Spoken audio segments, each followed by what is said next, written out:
Hello students, how are you? I hope you are absolutely fine. तो चलिए हम लोग क्या ऑब्जेक्टिव क्वेश्चन के सीरीज में कुछ क्वेश्चन वगैरह ये सब किए थे, ऑब्जेक्टिव क्वेश्चन वगैरह किए थे जो examination board examination point of view से हम लोग यह क्वेश्चन को डिस्कस कर रहे हैं। तो आज हम लोग क्या शायद हम लोग देखे हुए थे कूलम्ब फोर्स तक, एप्सिलॉन नॉट वगैरह सब का वैल्यू शायद निकाले थे, लिखाए हुए थे। तो आज उसके आगे हम लोग प्रोसीड करेंगे। पहला इसमें देखिए क्वेश्चन को लिखा जाए ऐसे, पहला क्वेश्चन लिखिए, ठीक है।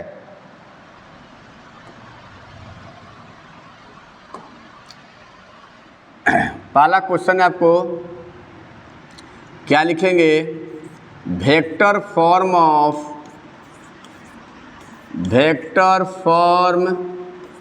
Of coulomb force is, coulomb force is, coulomb बल का, कूलम्ब बल का सदिशीय रूप होता है, रूप होता है, ठीक है।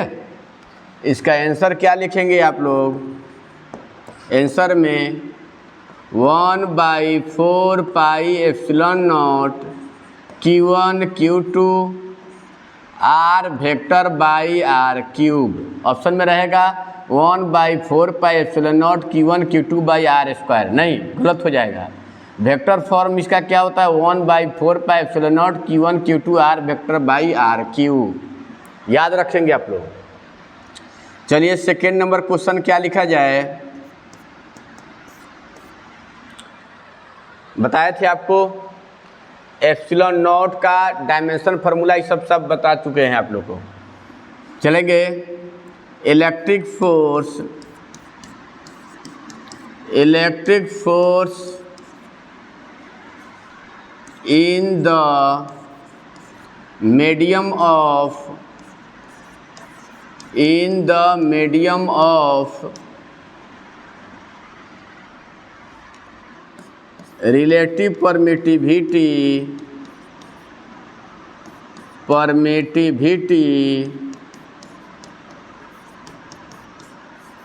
Epsilon R is, epsilon R आपेक्षिक प्रवैधुतता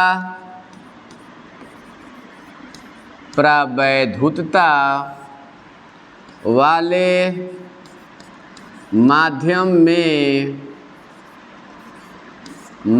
में विद्युत बल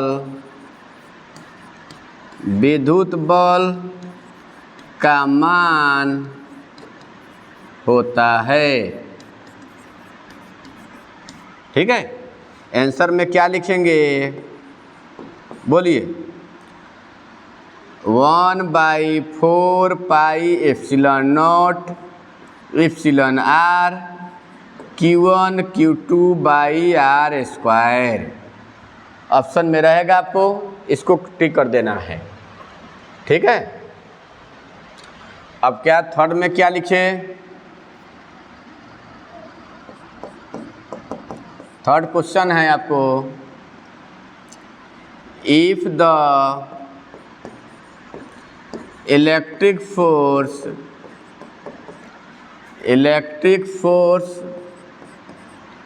in the air is Fa, the value of electric force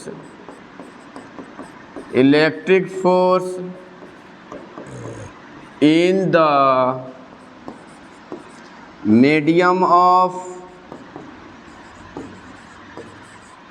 relative permittivity epsilon R is, यदि हवा में विद्युत बल का मान एफ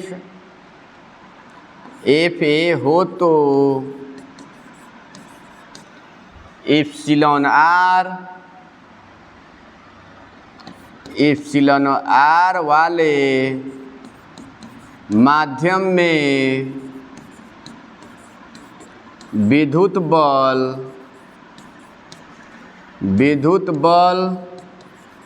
का मान होगा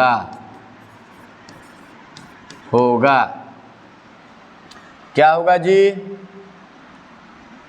एप्सिलॉन आर वाले माध्यम में विद्युत बल का मान होगा। तो याद रखिएगा F A by epsilon R रहेगा, epsilon R by F A by epsilon R into F A, epsilon R plus 1 F A. तो याद रखिए F A by epsilon R, इसको मार्क कराना है। ठीक है, क्या लिखेंगे 4 नंबर में? If the electric force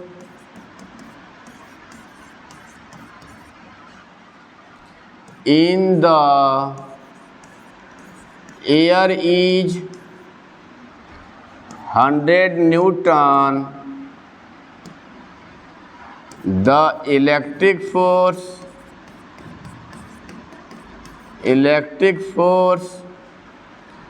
in the medium of relative permittivity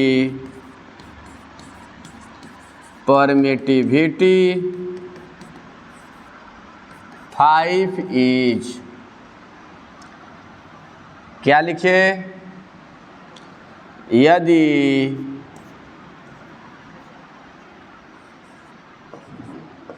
यदि हवा में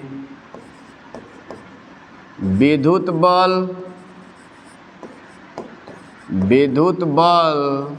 का मान 100 न्यूटन हो तो 5 अपेक्षिक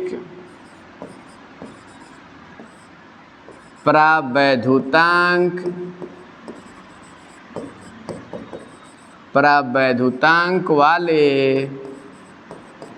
माध्यम में विद्युत बल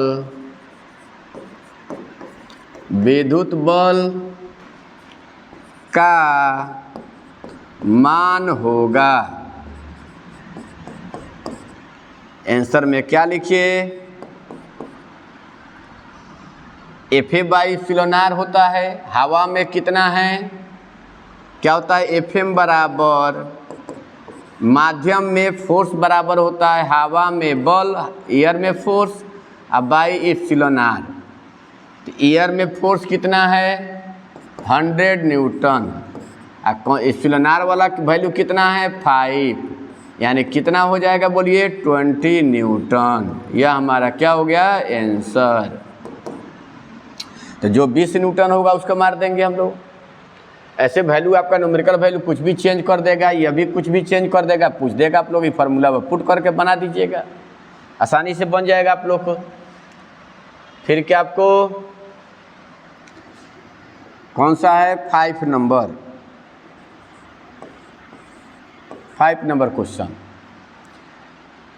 इलेक्ट्रिक फोर्स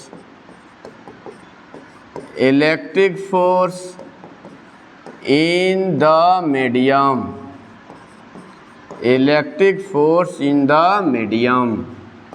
माध्यम में विद्युत बल का मान क्या आंसर में होगा बोलिए? रहता है, इंक्रीज करता है, डिक्रीज करता है, कांस्टेंट रहता है, में इंक्रीज डिक्रीज, बढ़ता है, घटता है, नियत रहता है, घट या बढ़ सकता है, घटता है, नियत रहता है, बढ़ता है, घट या बढ़ सकता है। तो अभी हम लोग देखिए हवा में इलेक्ट्रिक फोर्स 100 है, माध्यम में 20 या कम आ जा रहा है, यानी घटता है। आंसर मेरा क्या होगा बोलेंगे बाबू? डिक्रीजेज, घटता है, डिक्रीजेज, घटता है, घटता है, इस पर मारेंगे ऑप्शन में। फिर कौन सा है बोलिए? 6 नंबर क्वेश्चन न जी, क्या आपको 6 नंबर क्वेश्चन, रिलेशन बिटवीन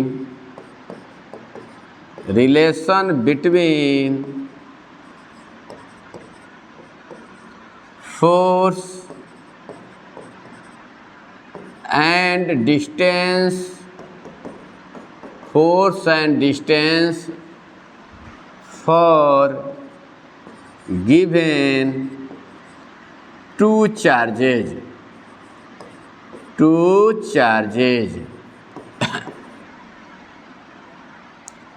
दिए गए दो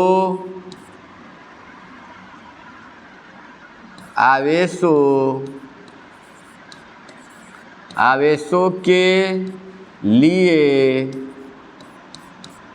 विद्युत बल एवं दूरी के बीच संबंध होता है।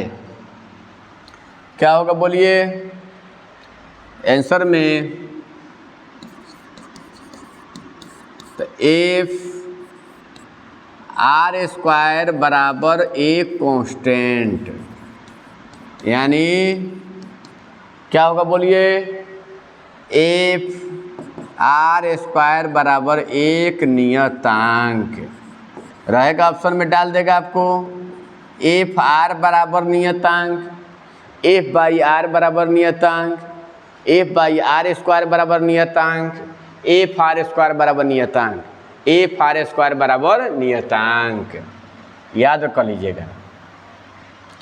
फिर कौन सा बोलिए? 7 नंबर क्वेश्चन, कौन सा नंबर आपको? 7 number question. If the electric force between two charges is 100 Newton. Now the distance between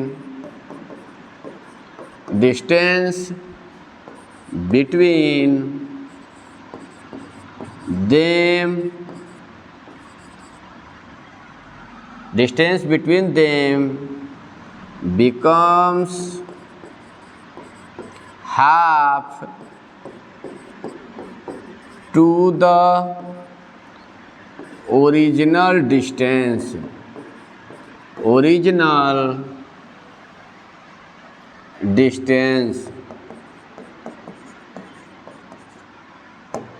The force between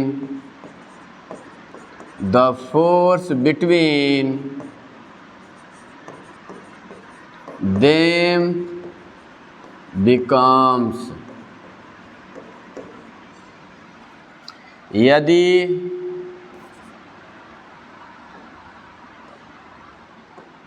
क्या लिखे? यदि दो आवेशों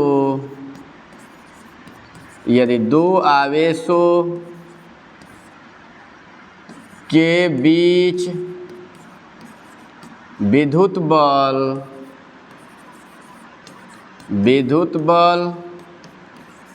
100 न्यूटन हो तो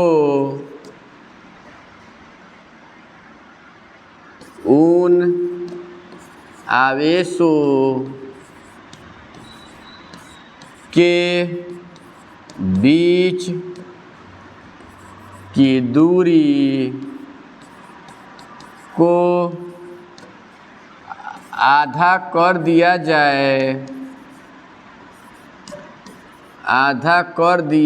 जाए तो विद्युत बल का मान होगा ना। क्या कह रहा है बोलेंगे? तो आपको पता है एफ और आर के बीच क्या रिलेशन होता है, कैसे इसका आंसर पहुंचेंगे? तो एफ आर स्क्वायर बराबर क्या होता है के कांस्टेंट, एफ आर स्क्वायर बराबर कांस्टेंट, यानी F1 R1 स्क्वायर बराबर F2 R2 स्क्वायर। F1 कितना दिया है? 100 न्यूटन। F1 कितना है? 100 न्यूटन। R1 स्क्वायर, F2 पूछ रहा है, बताइए R2 क्या हो जा रहा है? पहले वाली दूरी का आधा। तो पहला वाला दूरी R1 है, पहला वाला दूरी क्या है? R1 है, तो R1 का आधा हो जा रहा है, आधा हो जा रहा है। तो कह रहा है कि F2 का मान अब बताइए। तो 100 R1 square F2 R1 square by 4, R1 square से कट जाएगा तो 100 बराबर F2 बाई 4, तो 4 से गुना हो जाएगा तो F2 बराबर 400 न्यूटन। तो ऑप्शन में रहेगा 100 न्यूटन, 50 न्यूटन, 200 न्यूटन, 400 न्यूटन। तो किस पर मार कराइएगा? 400 न्यूटन पर। किस पर मारेंगे बोलिए? 400 न्यूटन पर। ठीक है, फिर आपको कौन सा नंबर? आपका 8 नंबर क्वेश्चन। इस टाइप का क्वेश्चन जरूर आप लोग देख जाएंगे।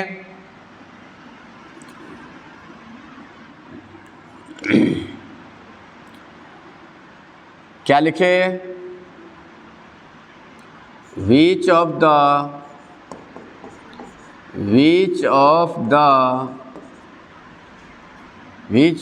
following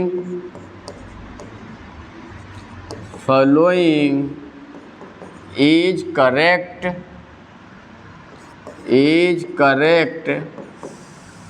for value of epsilon R? Epsilon R के मान के लिए निम्न में से कौन सही है? कौन सही है? ऑप्शन में रहेगा क्या रहेगा? 0.7, 0.8, 0.1। एक से जो भी मान ज़्यादा होगा वही मान सही रहेगा। जैसे ऑप्शन में डाल दिया आपको 0.85, 0.085, बी में 0.5, सी में 0.9, डी में 2.5। तो कौन ऑप्शन सही होगा मेरा? डी, क्योंकि एक से जो ज़्यादा मान होगा वही सही होगा। डी आंसर मेरा। एक से ज़्यादा मान है, सब एक से छोटा मान है, ये सही नहीं होगा। ठीक है। 9 नंबर क्वेश्चन में electric if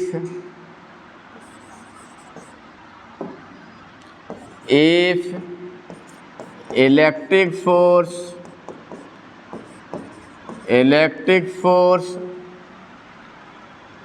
on the charge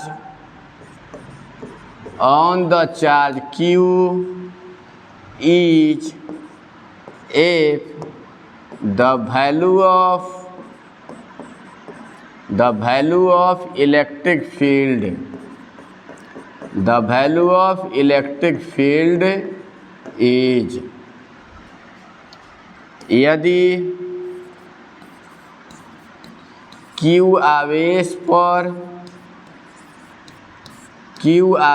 पर विद्युत बल का मान F हो तो विद्युत क्षेत्र का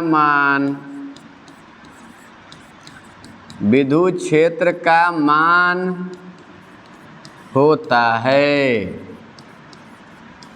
तो कौन सा ऑप्शन सही होगा बोलिए? रहेगा Q/F, Q into F, F² Q, F/Q। तो ऑप्शन में याद रखिएगा F/Q। विद्युत क्षेत्र इलेक्ट्रिक फील्ड E बराबर क्या होता है? F/Q। 10वां आपको, the SI unit of electric field is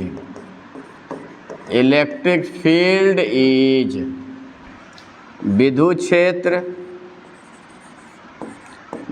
क्षेत्र का SI मात्रक होता है, SI मात्रक होता है। आंसर में क्या लिखेंगे? न्यूटन पर कूलम्ब, या ऐसे रहेगा वोल्ट पर मीटर। कितना बच्चा को नहीं बुझाता है? NC है तो याद रखिएगा N/C है, तो इसको लिख सकते हैं NC, या 1 है तो ऊपर जाते हैं NC-1। वोल्ट पर मीटर है तो इसको लिख सकते हैं VM-1, एक ही चीज़ हुआ। ठीक है, यह आपको इलेक्ट्रिक फील्ड का SI यूनिट न्यूटन पर कूलम्ब या वोल्ट पर मीटर होता है।